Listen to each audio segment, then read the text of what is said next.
Voilà, en fait, j'enchaîne, hein. Évidemment, vous, peut-être que vous ne verrez pas les vidéos dans l'ordre, mais vous verrez, je suis habillée pareil, effectivement.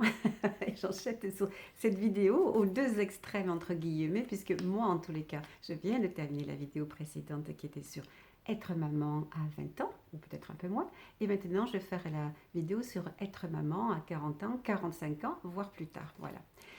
Comme d'habitude, je vous rappelle que sous la vidéo, vous avez le lien qui vous permet d'accéder aux 4 vidéos de préparation à l'accouchement gratuite. Alors voilà, être maman à 45 ans, voire 50 ans, c'est possible. Mais oui, oui, je pense que vous le savez maintenant, on en a parlé dans les médias, toutes les vidéos qui sont faites sur la grossesse, etc. Oui, effectivement, en fait, on peut tomber, entre guillemets, tomber enceinte à n'importe quel moment jusqu'à ce qu'on cesse d'ovuler. Hein. Il y a des femmes qui vont cesser d'ovuler à 45 ans et puis d'autres, ce sera à 50 ans. Alors certes, les ovules ne sont pas obligatoirement d'aussi bonne qualité que lorsqu'on en avait 20 ou 30 ou 35, mais ils sont bien présents, donc ça veut dire qu'on peut tomber enceinte effectivement. Voilà. Alors, est-ce qu'il y aura un suivi particulier? Oui et non. Hein.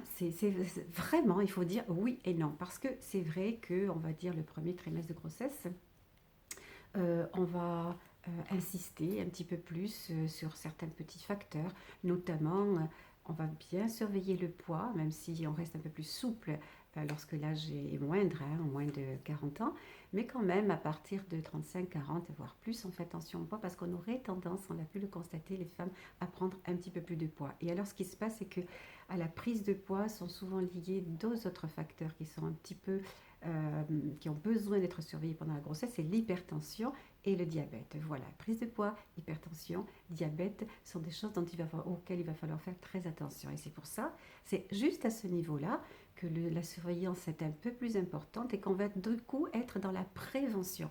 En réalité, ces grossesses-là, spécifiques, entre guillemets, peuvent très très bien se passer. Juste, il faut être vigilant et anticiper. Et on va anticiper les problèmes en essayant donc de les éviter. Alors, on ne va pas y penser toute la journée, loin de là, mais on va bien surveiller la prise de poids, on va bien surveiller la tension et évidemment que dès le début de grossesse, vous aurez l'hyperglycémie provoquée, l'examen de O'Sullivan qui consiste juste à vous faire ingérer du sucre et voir comment vous réagissez. Est-ce que votre corps réagit comme il le doit ou bien est-ce qu'on a une tendance à l'installation du diabète? Voilà.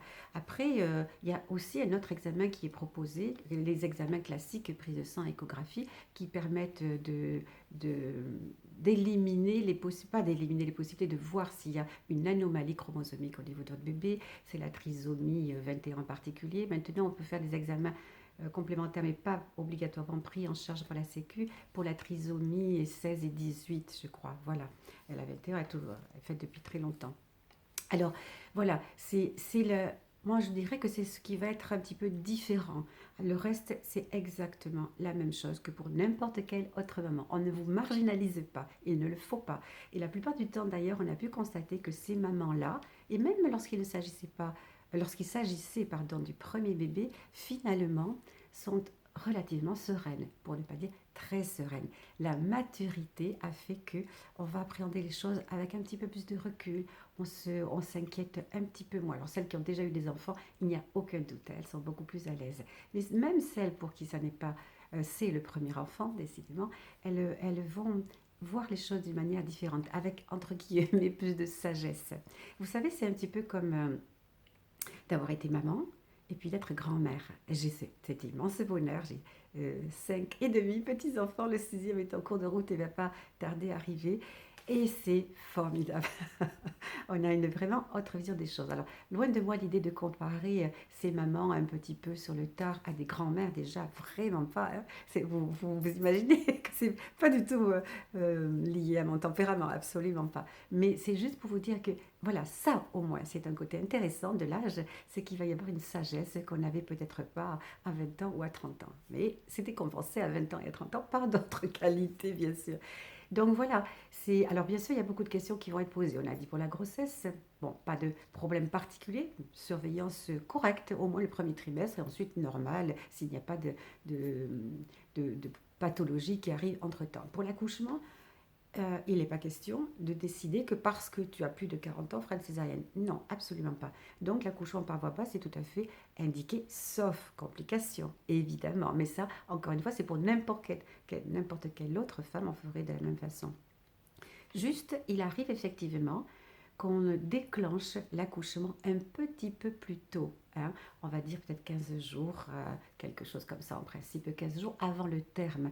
Parce que simplement, c'est lourd à la fin de la grossesse de porter ce bébé et il peut y avoir des petites complications qu'on va essayer d'éviter chez une maman qui a déjà pas mal de choses à assumer justement par rapport à son âge. Voilà. Et puis l'après. Oh ben, l'après, voilà, ça va être comme pour toutes les mamans, il y aura de la fatigue. Est-ce qu'il y en aura plus?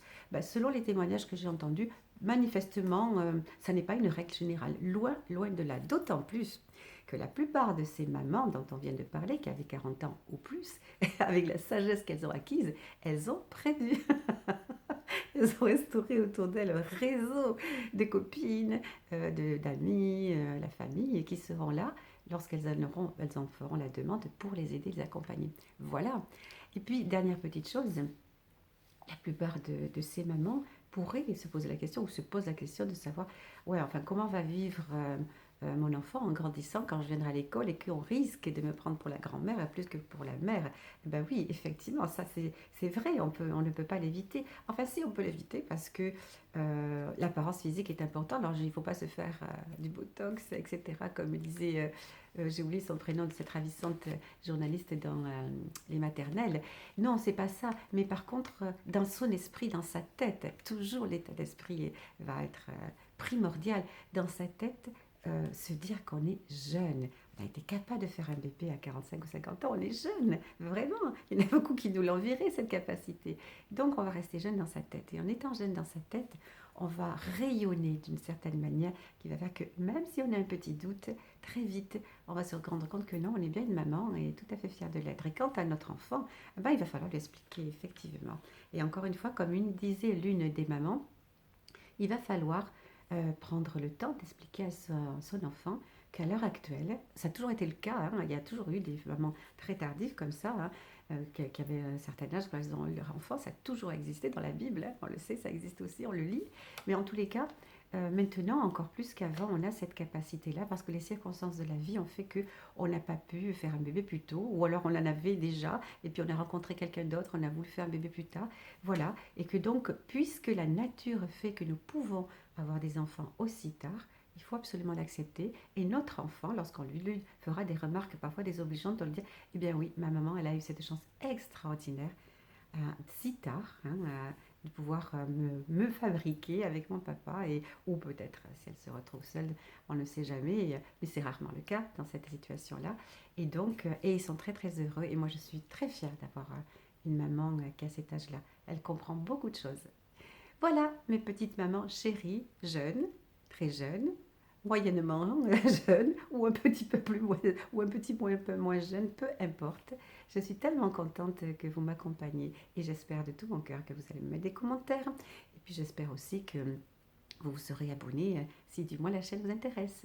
Je vous dis à très vite les mamans. Ciao.